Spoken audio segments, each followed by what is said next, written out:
And the question is this. The lack of information on the accessibility of transition-related health services endanger the health of transgender children. Transgender children adopt a do-it-yourself approach to hormone treatment, which can take a dangerous toll on their health and well-being. What should the provincial governors and the city municipal mayors do to address this social health problem? Okay. That's question number 2. All right. Would you like me to read it again? Okay. Okay, you're good? Your timer starts now. Sexual orientation, gender identity, and expression is the key in order to solve this kind of dilemma because SOGI promotes equal access of healthcare, including as transgender. Remember, it doesn't mean that you drink many hormones. You maybe look so beautiful physically. Doesn't matter. What matters is our emotional and how we treat people. We need to take good care of ourselves. We need to take good care of our healthcare. Maayong gabi. Thank you so much, candidate number 19. Now let's have candidate number 13. Next time our panelist is number 13. Yeah, number 13. Congratulations for making this far. Okay. Yeah. Okay, we want you now to pick, of course. And let me read your question. You've got good luck, Miss Baliwag Bulacan. Thank you, Miss Matrika May. You have question, or you pick question number 4. Lucky number 4. Okay. Your question is, LGBTQIA plus children face emotional violence from various people around them. Sadly, physical violence inflicted by parents often come with emotional violence. If this is the case, LGBTQI plus children's sense of safety in various spheres is in their lives show that safe and affirming spaces will be scant. What appropriate measures should the Philippine government take to ensure that the child is protected against all forms of discrimination or punishment on the basis of status, activities, expressed opinions, or beliefs of his or her parents, legal guardians, or family members? Your time starts now. Oh my goodness gracious. This has been a very long time issue. All we need to do is to actually support the passing of SOGI bill because it doesn't only protect the youth or the member of the LGBT community, but it protects us all. We have to face it. We have to voice out and do the right thing. We all need change. Thank you so much. Thank you, candidate number 13. And for the third spot for our top 10, it's candidate number 20.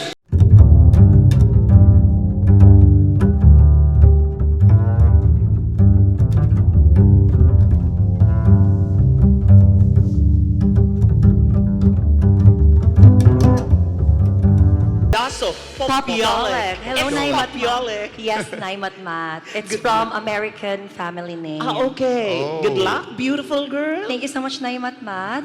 We want you to pick, of course, your question. And that's question number 10. Question number 10 says, many LGBTQA plus children face abuse from the very people who are responsible for their care and well-being, such as their family members and relatives. Often, abuse takes the form of physical violence, and unlike with children who are non-LGBTQA plus, the violence is inflicted as punishment for the child's SOGI as means to set them straight, which is often defined as conformity to gender norms. Should the state intervene in this issue on child rearing and child discipline? Why?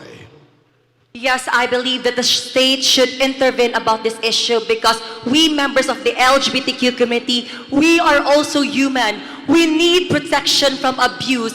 That's why we should not just create violence against women and children, but we must also create a violence against LGBT members to protect and promote a safe space for everyone. Because I believe if we just continue to be with each other, definitely we can fight back against the discrimination. Thank you and good evening. Thank you so much. Candidate number 24.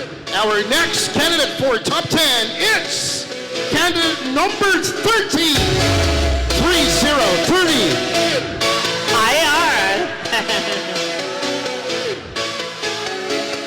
Hi, girl. Congratulations for making this far. Really, girl. Yeah, really, girl. Thank you so much, sir, and nice to meet you again, Naima. Good luck. Thank you. Pick your question and let me read this. Relax. It's just a question. Okay, we have question number 6. Number 6. Okay, your question, Nakshi. RA 11166, or the Philippine HIV and AIDS Act of 2008, and provides for the prevention, testing, and treatment of HIV and AIDS, as well as for the rights of the people living with HIV.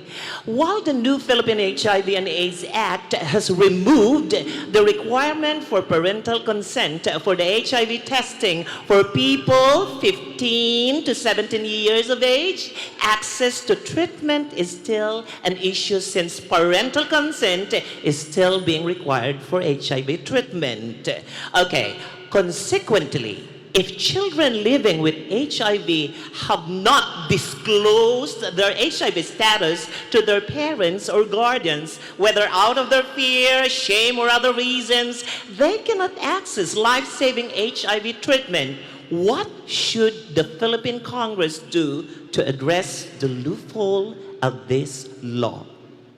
As a Filipina transgender, I am very much aware on what is happening in our society nowadays, most especially our country. One of this is the escalating number of HIV victims. I believe that through education, we can prevent the spread out of the said virus. The children and the youth are the people of tomorrow. They should be aware in engaging sex without precautionary measure. And I think that the government should prioritize this treatment because everyone deserves to live in this world, most especially the children. Thank you. Thank you so much. Candidate number 30. Thank you, candidate number 30. On the 5th spot, it's candidate number 11. Number 11 is Kim Marie Villagalano. Wow, you know them all. Yeah, most of the time. 3 decades almost. Yeah. Hi, Nak. Hi, Nay. Pambo naman. Are you okay? Okay, go. I will whisper you a little bit. All right. Good luck to you. Good luck. And you got question number 7.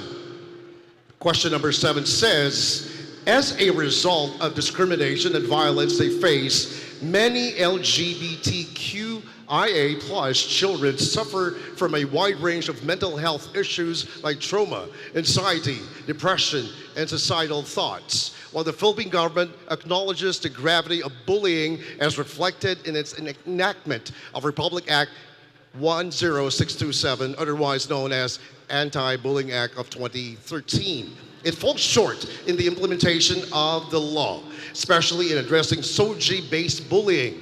What amendment could you propose to this law? In the book of Proverbs, chapter 12, verse 18, a tongue is just like a weapon that can cut just like a sword. Ladies and gentlemen, bullying is not good to each and every one of us. The government should provide corporate punishment to those bullies who are having victims in any spaces in the community. I believe that our tongue is placed under our brains so that we should think before we speak. If we have nothing good to speak, then let us keep it into ourselves. Thank you. Thank you so much. Candidate number 11. Thank you. Our 6th spot goes to candidate number 36. Philippines from Cebu City. Hi, Miss May. Congratulations. Lovely lady. Thank you. All right. I want you now to pick a And let me read the question, baby. Okay. Your question is question number one. question number 1. Your question is, due to general non-recognition of gender-affirming healthcare as a public health issue, there are no nationwide programs that address the transition-related health needs of the transgender people. Gender-affirming healthcare can come in different forms, from hormone treatments to gender alignment surgeries to psychosocial services to providing transition-related information. What do you think should the Department of Health do to address this social health problem? Well, as a 21 years old transgender, we have a very poor healthcare system in the Philippines. And one of the best things that we could do is to have a free checkup by endocrinologists to all trans women living in the Philippines. Because I know we have the right and we can achieve a better future by having those real or medications for us to prevent what those effects that may come up in the near future. Thank you. Thank you so much. Candidate number 36. Thank you, May. Our next spot, the 7th spot, it's candidate number 38. 38. Congratulations. Number 38, Maria Carla Boscono, another from Cebu City. Oh. Specifically in what city? Talisa? It's Liloan, northern Liloan. part of Cebu. It's a Okay. province of Cebu. I'm not really familiar with that place. Okay, good luck, lady. Good luck to you. And Sir Joey, do the honor, please. You got question number 9. Question number 9 says, access to public facilities such as restrooms and public transportation is an issue, especially for transgender and other gender non-conforming individuals. Undeniably, LGBTQIA plus people's difficulty in accessing public facilities such as public transportation and restrooms also constitute discrimination. What should the Philippine government do in order to fulfill its obligation to protect and fulfill the rights of LGBTQIA plus people? Thank you. Given the fact that the LGBTQI member in the community has denied access to all aspects of life, especially with the rising of hate crimes, I think we need to prioritize the SOGI bill in order for us to have a safety place, whether at work or anywhere else in our country. I think that the LGBTQI members should be allowed to access to any of these things because we also deserve and we have the right to live a safety and a one environment. Thank you so much. Thank you so much. Candidate number 38.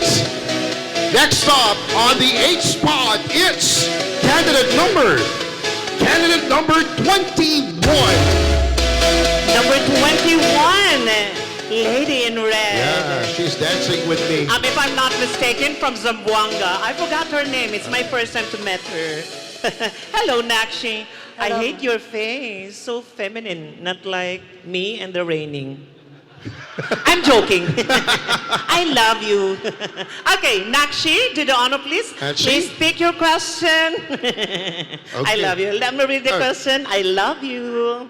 And your question for you, my lovely, beautiful angel. Just joking. Okay, let's have question number 8.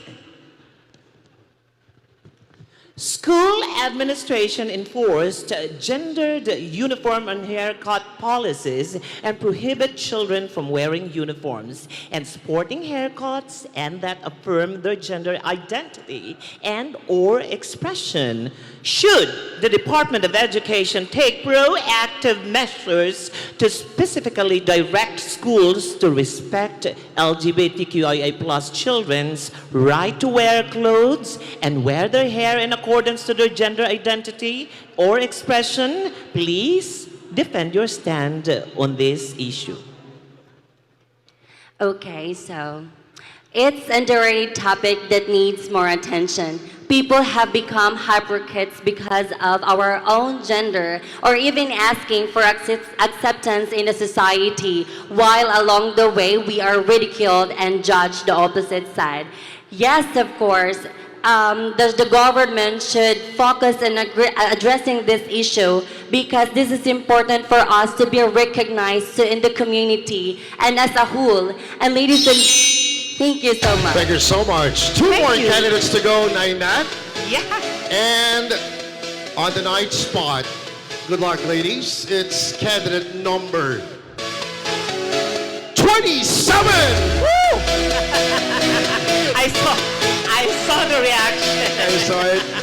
I We all love the saw it. reaction, right, Miss Angel? Wow. I love your Good luck. reaction. Good luck to you. Are you okay? The question, I am very overwhelmed. I understand. But this is the time not to be emotional, but it should be an attack position. Yeah. Yeah. Question, please. Okay, pick your question and do the honors, Sir Joey. I was amazed at Royce Royale doing, Okay, question number 5. The question number 5 is LGBTQIA plus children face harassment in school, community, and in other public spaces. The most common refrain thrown at them is 150, which refers to the amount it would cost a gay or a trans girl child to receive a sexual services, reinforcing the stereotype of LGBTQIA plus people as buyers of sex. How could schools and LGUs respond to this gender-based bullying or act that humiliates or excludes a person on the basis of his or her actual or perceived SOGI? Ladies and gentlemen, let us all remember this is the very best time that we should be including in social sciences classes the SOGI discussion to our very own students in our schools. And with a question about having our government or city government being involved in a discussion regarding on the discrimination of our everyday life, this is the best time, even if the SOGI bill is not yet approved, we can have the anti-discrimination. Thank you so much. Thank you so Candidate much. number 27. One more candidate to go. And our final spot goes to Candidate number 18. number 18. Another broken bush from General Santos. Wow. Okay, one broken bush made it to the top 10. Congratulations, Good luck. kabayan. Congratulations. Thank you so much, sir. Thank you so much. Yeah, we have one more piece of paper. Exactly. That bowl. And relax. Okay. The final question for the last candidate who made it to the top 10. Let's have question number 3. Number 3, please. Okay, lalaban siya. Wait, anak. Let's do this. Question number 3. There were accounts of barangay police rounding up or summoning LGBTQIA plus children to barangay halls. These barangay police would cite various reasons such as curfew, ordinances, and vague accusation for doing so. In these instances, trans girls have been harassed and physically assaulted while detained in barangay. What should barangay captains do in order to address this socio-legal problem? Actually, ladies and gentlemen, this issue shouldn't be addressed not just only by our government, but it should be addressed in our homes by our parents. Because whether your children is a member of LGBTQIA+, or a straight children, if you educate your children, then they will not be included in such issues like in a social issues. Because an AB psychology student, I believe that what matters most is the environmental of the children where they grow up. Thank you so Thank much. you so much. There you have it, Nainat. Yes. Set of questions. Boy, oh boy. Congratulations to our top 10 semifinalists. Congratulations, and we're up